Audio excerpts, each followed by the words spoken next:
Calaroga Shark Media.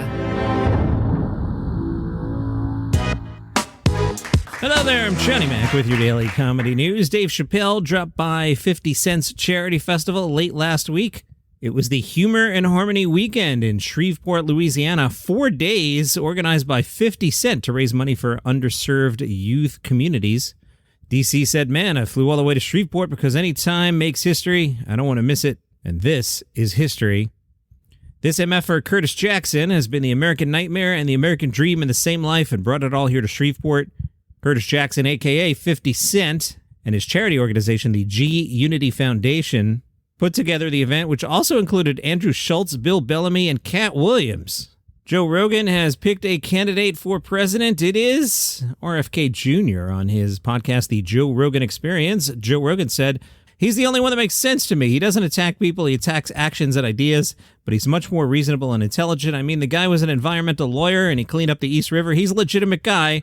I don't know if Rogan was paying attention to the news last week, the whole thing with RFK Jr. bringing a dead bear to Central Park, and plus there was the whole brain worms thing. I mean, vote for who you want.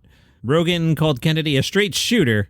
In contrast to the spin produced by the Democrats and Republicans, Rogan said, that's politics. They do it on the left. They do it on the right. They gaslight you. They manipulate you. They promote narratives. It almost sounds like he's writing a song. And the only one who's not doing that is Robert F. Kennedy Jr. Kennedy posted a clip of Rogan's endorsement saying, from one legitimate guy to another, thank you, Joe Rogan, for always putting substance first. Well, Trump got word of this and posted on Truth Social. It'll be interesting to see how loudly Joe Rogan gets booed the next time he enters the UFC ring, MAGA 2024. Then, after a couple hours of Rogan fans being like, wait, what? Joe backpedaled. I'll say it. I've been challenging Joe Rogan to a fight in the ring for maybe a year now, and he's a coward. He hasn't accepted it. Joe, I'm going to kick your ass.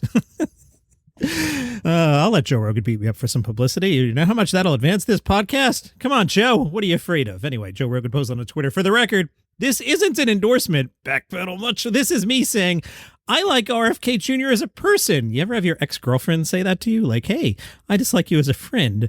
Well, Joe Rogan just likes RFK as a friend. This is me saying that I like RFK as a person, and I really appreciate the way he discusses things with civility and intelligence. I think we could use more of that in the world.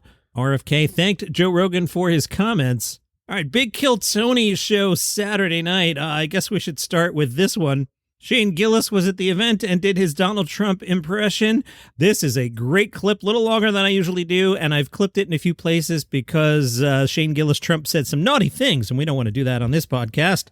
It's crazy what's going on in Austin with Joe Rogan. Tony, I'd love for you to stop talking about Austin for 1 second. I think it's obvious New York is probably the best, and I will say this. The reason I'm saying this is we don't have absolute cowards like little Joe Rogan telling us what to do up here. Little Joe, he came in, he said he wants to endorse RFK Jr. Can you believe this? Joe Rogan is an absolute joke, and if I ever saw him, I would whoop his bitch ass. What a coward. Joe Rogan, complete coward, and frankly, he's an embarrassment to this country. He used to be such a powerful guy. And at that point, actual Joe Rogan showed up, and then Shane Gillis Trump said this. This man is Joe Rogan. What a true patriot. Great man. I would never say anything negative about this man. What a guy. What a guy. Everybody agrees this is one of the best guys. We talk about, we say Austin, Texas is great. Joe Rogan is great. Frankly, Joe Rogan is the best, and everyone knows it, and I love RFK. Who doesn't love RFK? He's a great guy. Also appearing at Kill Tony, New York Jets quarterback Aaron Rodgers. Aaron Rodgers has played 8 more minutes for the Jets than I have. Rodgers chucked some footballs into the crowd.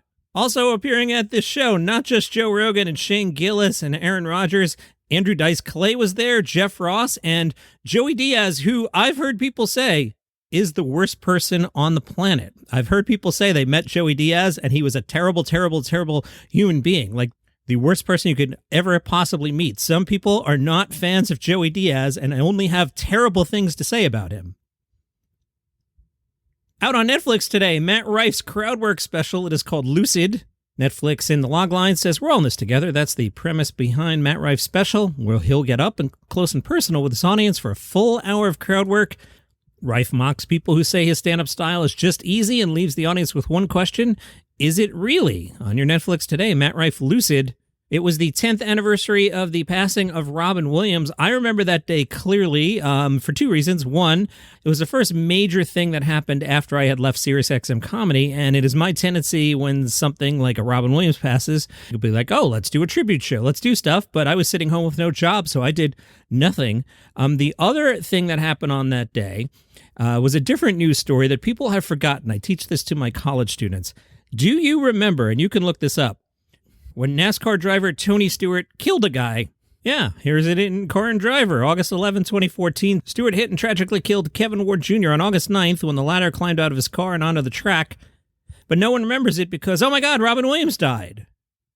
Tony Stewart was in the news for like 10 minutes, and then the passing of Robin Williams totally wiped that out of the news cycle. Robin Williams' daughter Zelda went on Twitter to debunk a viral photo of Robin Williams alleging he owned a pet monkey. Zelda wrote, "Dad didn't own a pet monkey. No one should." Zelda clarified the monkey in the photo is the monkey from Night at the Museum, and the monkey lives at an animal rescue center. She referred to the original post as some probably AI-written BS, and she encouraged us to ignore the creepy robots trying to farm your clicks and do something nice for yourself instead. I sure as hell will. Jimmy Fallon in the Olympics, people were not digging it at all.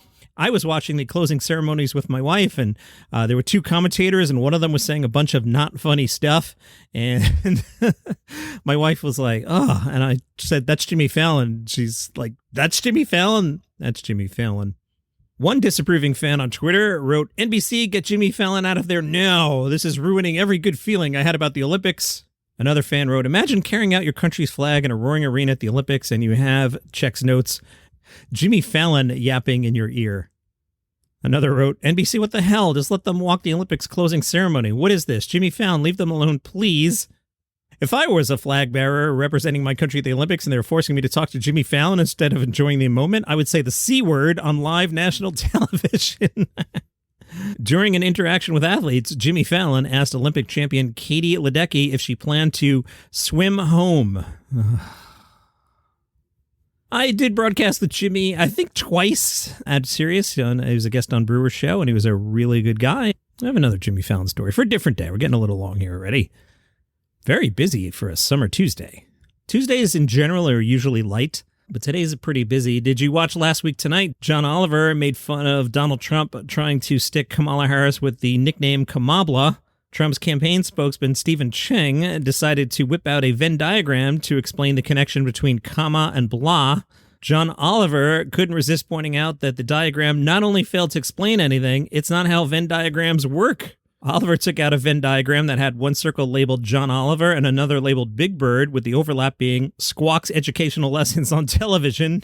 Then he went for another one, a diagram with Jenna Ortega in one circle and Pepe Le Pew in the other, with the overlap being can't say where they were on 9/11. Anna Marie Tandler used to be married to John Mulaney. She has a new book out, and she said, if you're looking for Mulaney gossip, you're going to be disappointed. Tandler said, I have no desire to cater to the one single thing that people might know about me. I think a lot of this has to do with the age of social media, but people feel like they know someone from fairly small amounts of information. That phenomenon kind of scares me. She said she was initially frustrated by the assumption that the book would focus on her divorce from Mulaney, but she wanted to write about something more universal, which is the ways in which men underestimate and sideline women. To focus on her divorce from Mulaney would have been a crutch that I don't need. Boy, the publicists have been really getting it done lately. Marcelo Hernandez, you know him from SNL. His publicist deserves a raise because he got quite the wax job from Yahoo. I mean, let's not even talk about the story. Let's look at the pictures. Styling by Alex Badia. There's also a senior market editor, a fashion market editor, a fashion assistant, a set designer, grooming. So this is a no-joke article to get the word out there about Marcelo Hernandez, who, after he booked SNL, bumped into Bill Murray at a party. Hernandez told Bill about the first time they met and says Bill was like, okay, yeah, man, and laughs because clearly Bill Murray didn't remember. He was so nice, though. Hernandez emulates some comedians. He would like to be like Steve Harvey, Cedric the Entertainer, Kevin Hart, and Bernie Mac. He says, I want to be as successful as those guys, but I'm going to be the Hispanic version.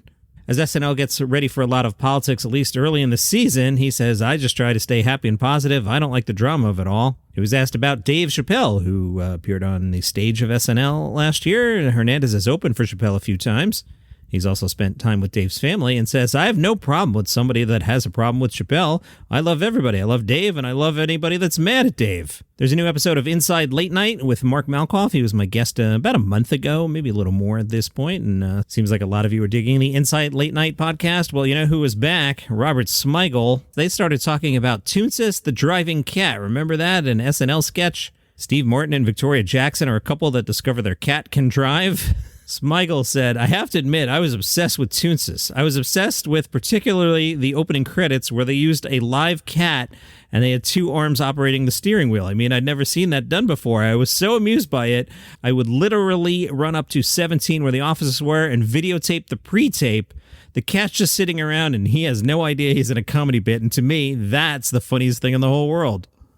All right, I'm trying to be better about promoting 5 good news stories. That's the other podcast I host. I tell you 5 stories. They're all good news. You get it? 5 good news stories. Number 5 good news stories wherever you get your shows. New episodes Monday, Wednesday, Friday. Check it out. 5 good news stories. From WBUR, Palestinian-American comedian Athir Yacoub has not changed her material since the start of the war in Gaza.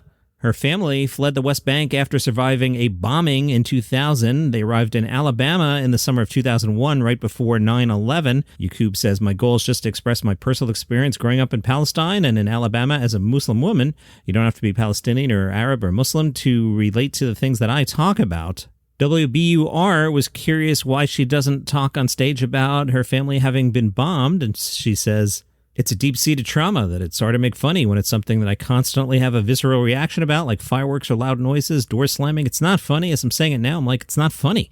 So it's hard to make that into something when I haven't even processed this thing living in my body. I'm being re-triggered every time I open Instagram. I'm seeing those terrified faces. I'm seeing the shaking. I'm seeing the physical reactions that I experienced and still experience.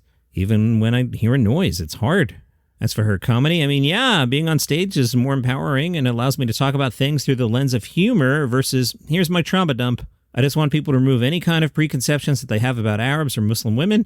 You know, not everyone is conservative, and even if you are, or you're practicing, it doesn't mean that you're this or that we're a monolith. Kelsey Cook told Cracked, my plan out of high school, I was going to be a high school math teacher. I got halfway through college with the math major, was really hating it.